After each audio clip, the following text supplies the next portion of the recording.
Bonjour à tous et bienvenue dans cette nouvelle vidéo. Petite guidance collective cette semaine. On m'a demandé sur Instagram de vous faire une guidance relationnelle, alors c'est parti pour une guidance relationnelle. Comme toujours, je te rappelle que nous sommes en guidance collective et que parfois, ça ne remplacera pas une vraie guidance en tête-à-tête, évidemment. Et évidemment, je te rappelle que cette guidance est tournée de façon à être intemporelle. Si tu la regardes la semaine de sa sortie, tant mieux. Mais si tu tombes dessus des mois plus tard, il se peut tout de même qu'elle résonne pour toi. Je vais t'inviter à te centrer sur toi-même et d'aller te sentir appelé par l'un des trois tas qui se trouvent devant toi. Le tas numéro 1, le tas numéro 2, le tas numéro 3. On va évidemment démarrer ensemble par le tas numéro 1. Si tu n'es pas concerné, n'hésite pas à défiler directement grâce au petit chapitre de YouTube à te rendre directement au tas qui t'appelle. C'est parti pour vous les amis du tas numéro 1. Je vous présente rapidement comment j'ai organisé le tirage, quelle est l'émotion compliquée actuellement, pourquoi elle est là, mon petit conseil dans ton lien à toi, mon petit conseil pour ton lien à l'autre. L'idée de ce petit tirage, c'était vraiment d'aller orienter la relation avec l'autre, mais évidemment toujours en gardant à l'esprit qu'on ne parlera pas de l'autre, mais bien de vous-même. Allez, c'est parti tout de suite. Eh oui, on a l'impression qu'on est coincé. On a l'impression qu'on est coincé et qu'on n'arrive pas à donner un nouvel élan. La carte s'appelle Renaissance, elle tombe à l'envers. C'est comme si on n'arrivait pas à réinventer le lien, comme si on était bloqué peut-être ici dans une espace de passé, comme si on était bloqué par une énergie d'immobilisme dans ce lien. On n'arrive pas à lui donner un nouvel élan, une nouvelle forme, une nouvelle direction et c'est un petit peu pénible. Alors, pourquoi on en est arrivé là? On va regarder ça avec le tarot. Eh bien déjà, parce qu'il y a une posture d'autorité ici avec l'empereur. Et ensuite, ici, parce que mentalement, on ne se permet pas de prendre des décisions. On est sur un très joli 5 d'épée. Le 5 symbolise toujours la croisée des chemins. Ici, pour moi, on reste bloqué, soit dans un schéma d'autorité, où finalement on laisse l'autre décider de l'avancée du lien, ou alors parce que on ne s'autorise pas à prendre son propre pouvoir personnel en tranchant. Et donc on reste bloqué dans quelque chose d'immobile, puisque la décision n'est pas prise, qu'on laisse la croisée des chemins ouverte, qu'on ne s'autorise pas à décider, eh bien, on reste un petit peu embourbé. Ici, on a vraiment l'image peut-être d'un espèce de sable mouvant où on n'arrive pas à avancer, où on n'arrive pas à se sortir parce que on ne s'autorise pas à trancher, prendre une décision. Alors, quel est le conseil dans ton lien à toi? On est vraiment sur la décision. Je mets en place ce que je sais qui est bon pour moi. Je vais aller chercher l'accord que je ne m'accorde pas pour le moment. Je ne m'accorde pas de choisir. Je ne m'accorde pas de mettre en œuvre, de mettre main à la pâte, de passer à l'action. Donc évidemment, on va t'inviter à y aller. Dans ton lien à l'autre, quel est le conseil? Reconnaître que la situation ne te convient pas. Peut-être oser dire à l'autre à quel point cette forme d'immobilisme ne nous convient pas. La carte s'appelle Mélancolie. Moi, j'y vois énormément de tristesse ici pour vous, l'état numéro 1. On est triste d'être coincé. On est triste de la situation, mais on n'ose pas l'exprimer. Je pense qu'il est temps clairement d'oser ouvrir votre cœur et de dire peut-être « je ne sais plus quoi faire, je ne sais plus quelle décision prendre, je suis désemparée ». Ici, je crois que c'est le mot juste pour vous, chers amis du tas numéro 1. Je ne sais plus comment repartir et d'oser le dire concrètement permettra sans doute un réel échange et donc de passer à l'action, de prendre une décision et de ne plus subir cet immobilisme.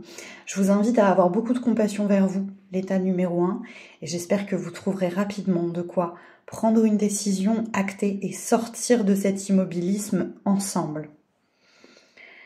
Évidemment, pour l'état numéro 1, n'hésitez pas à me raconter dans les commentaires comment ce petit tirage a résonné pour vous. Pourquoi pas aussi me poser des questions si vous en ressentez le besoin, si vous avez besoin que je reformule quelque chose, je me ferai une joie de venir vous lire. On va passer ensemble à ceux qui ont choisi le tas numéro 2.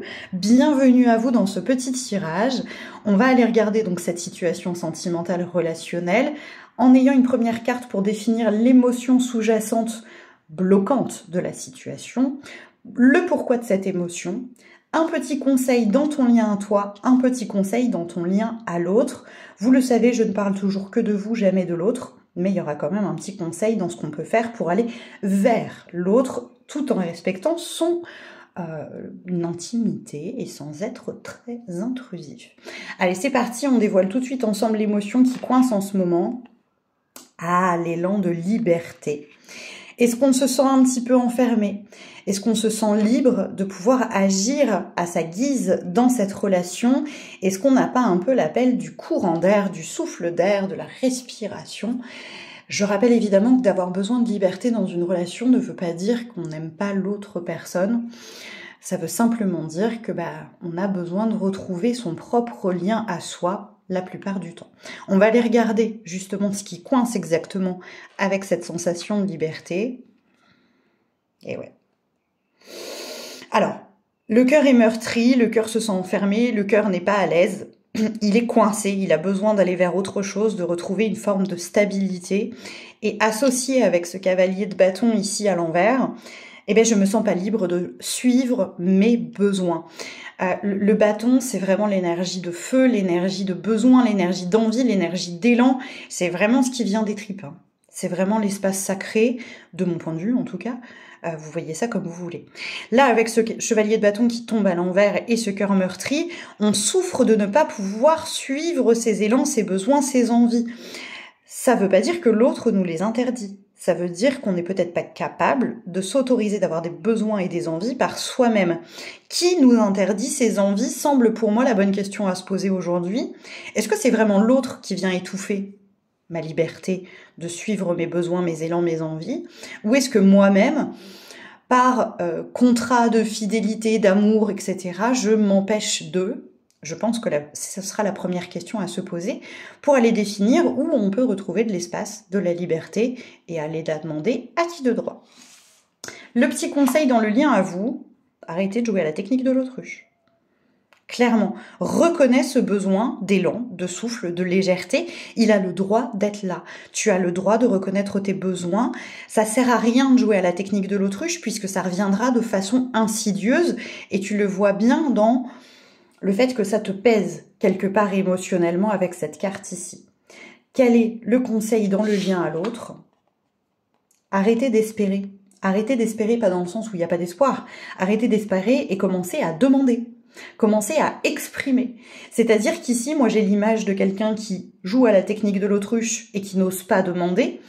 Là, clairement, on t'invite à faire face à tes envies, à tes besoins, à tes élans, et d'ensuite les mettre en œuvre et non pas espérer que ça tombe tout seul du ciel. Il y a un petit peu quelque chose de l'ordre de « aide-toi, le ciel t'aidera » pour vous, le tas numéro 2. Ose reconnaître ton besoin de liberté et te l'accorder, plutôt que attendre que ça tombe tout seul, tout cuit dans le bec. C'est pas évident ce que je suis en train de vous dire, l'état numéro 2. J'espère évidemment que ça vous aidera. N'y voyez aucun jugement, c'est pas l'objet. Au contraire, en se comprenant, on peut aller mieux. Je reste à votre disposition dans les commentaires. N'hésitez pas à me raconter comment ce petit message a résonné pour vous et ou pourquoi pas à me poser des questions supplémentaires si vous trouvez que j'ai pas été assez claire. Je me ferai une joie de venir vous lire, chers amis numéro 2. Merci d'avoir été là. Et on va maintenant passer au tas numéro 3. Bienvenue les copains du tas numéro 3. Je vous explique rapidement comment j'ai conçu ce tirage. Ici, on va aller regarder l'émotion bloquante dans la situation relationnelle actuelle. Le pourquoi ça bloque sera présenté ici avec 2 cartes du tarot Rider-Waite-Smith. Et ensuite, on aura ici un petit conseil dans ton lien à toi-même et un petit conseil dans le lien à l'autre, toujours dans le respect de l'intimité de l'autre. Vous savez que je ne vais jamais regarder comment va l'autre, que ça me paraît terriblement intrusif, mais comment toi tu peux aller t'ouvrir à l'autre en respectant son intimité. Alors c'est parti, découvrons ensemble l'émotion plutôt coincée pour vous, chers amis du tas numéro 3, l'invisible. Est-ce que tu te sens exister dans ce lien? C'est la première question qui me vient ici. Est-ce qu'on n'a pas l'impression que l'autre se comporte avec nous comme si tout était acquis? Est-ce que l'autre nous voit quand on va bien comme quand on va pas bien? J'ai la sensation ici que vous avez l'impression que l'autre ne vous accorde pas le regard, l'attention dont vous auriez besoin, envie actuellement. Alors pourquoi on ressent ça? On va regarder ça tout de suite. ici, avec un beau 7 de coupe et un petit 10 de bâton, un 10 d'épée, pardon, les deux sont à l'envers. Ici, j'ai la sensation vraiment que tu ressens un gros besoin de soutien. Tes émotions sont denses, tes émotions sont lourdes, ton mental, n'en parlons pas, c'est une catastrophe et tu te sens seul. Tu as besoin de te sentir reconnu dans tes besoins et de te sentir surtout soutenu et non pas seul face à ces problématiques qui te semblent un petit peu énormes à l'heure actuelle. Évidemment, j'ai envie de te dire qu'il est grand temps de demander à l'autre de te regarder comme tu as besoin d'être regardé. Il est temps de libérer ce besoin et d'aller l'exprimer parce que je pense ici très sincèrement que tu as du mal à le reconnaître pour toi-même et que du coup tu n'oses pas en faire part à l'autre. Mais on va aller regarder ce que te propose ici le petit oracle de Lucie de Iéna. Arrête de fuir, arrête de bouger dans tous les sens, arrête de faire croire que tu gères la situation. Pose-toi. Pose-toi avec tes émotions, avec tes besoins, pour les reconnaître. Arrête d'essayer d'avoir la gigote là. J'ai l'impression que tu t'occupes énormément, que tu bouges énormément pour ne pas trop penser à ce qui se passe dans ton cœur et dans ta tête. Là, il est temps d'arrêter de bouger, clairement, et de reconnaître ce qu'il est. C'est comme si tu continuais à rouler avec ton pneu crevé au lieu de prendre le temps de t'arrêter sur le bas-côté et de mettre ta roue de secours, quoi. Quel est le petit conseil dans le lien à l'autre avec le coaching de Charlie? Se recentrer à l'envers. Une fois qu'on aura fait le point avec nos besoins, nos envies, et qu'on saura clairement dire à l'autre ce dont on a besoin, il sera plus question de le garder à l'intérieur de soi, mais bien de le lui dire. Donc les cartes confirment quand même plutôt pas mal ce que je vous disais avant même de les tirer. Pose-toi. Reconnais tes besoins, reconnais tes envies, rends-les visibles déjà à tes propres yeux pour ensuite mieux aller exprimer à l'autre tes besoins et tes attentes actuelles parce que peut-être que tu joues tellement bien le jeu de je suis occupé de partout et je donne l'impression de tout gérer qu'il ne se rend pas compte que tu as besoin de quelque chose. Évidemment, les amis du tas numéro 3, je vous invite à me dire dans les commentaires comment ça aura résonné pour vous. Si vous avez des questions supplémentaires à me poser, évidemment, à me les adresser.